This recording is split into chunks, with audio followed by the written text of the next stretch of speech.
Hi, my name is Justina Naibaho. This time, I will be presenting to you nonverbal communication, effective body language for public speaking. I'm going to start with the definition. Nonverbal communication is part of communication that does not involve verbal.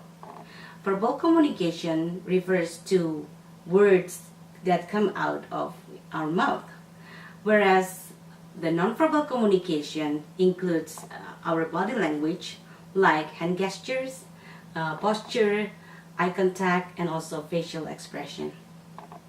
There's an adage about communication stated that 93% of communication is nonverbal. Dr. Albert Mehrabian, the author of Silent Messages, found that 7% of message is conveyed through words, 38% through certain vocal elements, and 55%, which is the most percentage, through the non-verbal elements. What makes one an exceptional presenter or speaker? Is it the visual? Is it the voice tone? Is it the content of the message? Or is that something to do with the body language? Body language is important in communication, but unfortunately, body language also can be a distraction. For example, if I move back and forth like this and swaying my hands too much like this, or probably not facing the audience, it would be a distraction that we should avoid. I have three important aspects of body language. Number one, the great and steady postures. Number two, proper gestures. Number three is audience assessment. We're gonna start with great and steady posture. Your audience first impression of you as a speaker is where you stand, or the position, and how you stand is your posture. So the best position is facing up the audience, and you have to stand in the front and the center of the room and avoid any kind of distraction. Probably the window can be one of the a distraction thing. Since we know where to stand, now we have to learn how we stand, or what is the best posture.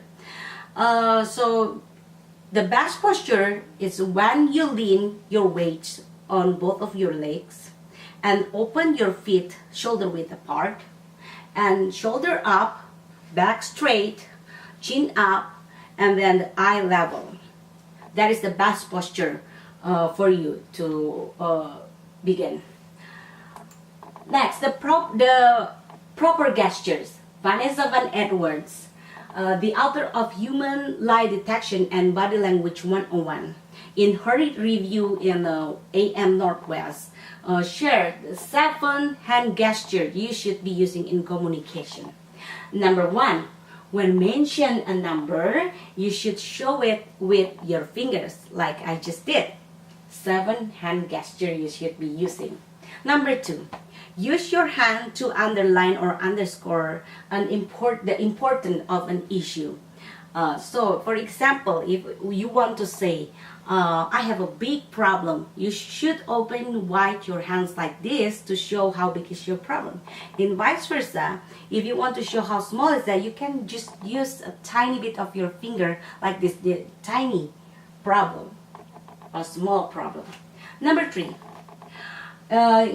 when emphasize emotional topics, you can use, or you can place your hands over your heart, like, my kids are the precious and important for me, or probably from the bottom of my heart I would like to say sorry. And then number four, keep track your explanation of 2 different groups by representing it with each group with each hand. For example, if I am comparing and explaining about 2 different restaurants, One hand, my right hand, can represent the Thai restaurant, and the other hand, my left hand, can represent as the Chinese restaurant. So when I'm explaining the Thai restaurant, I can raise up my right hand. And also when I'm explaining the Chinese restaurant, I can lift up my left hand. So by doing that, we can help our audience to keep tracking what we are discussing. Number 5, show the things being brought together by bringing your hands together. For example, I match people with their talents, and then you bring the people and their talents together. Number 6, use symbols that we use in our society, like thumbs up means I like it, and then okay, and then over there, but be careful with the pointing. The pointing is an aggressive gesture we should avoid. Instead of pointing, you can use your open palm to show something.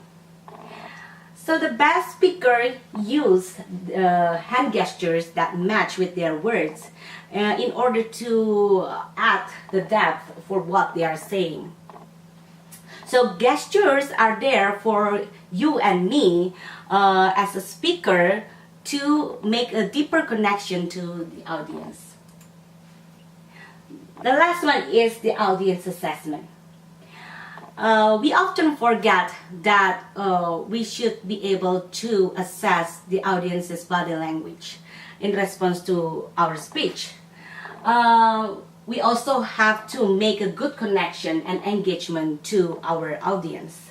So in order to do that, I have 3 strategies to engage with the audience. Number 1, like I have explained, we have to use the good steady posture and the proper hand gestures. And number 2, using the good eye contact and observing the audience's body language. Number 3, interacting with your audience, probably by asking them questions, asking them their opinions, or probably you can use humor. In conclusion, effective body language will make us become effective communicator. So remember the 3 important factors of the body language. Number 1 is great and steady posture. Number 2 is the proper hand gestures. And number 3 is the connection and engagement to the audience. Thank you.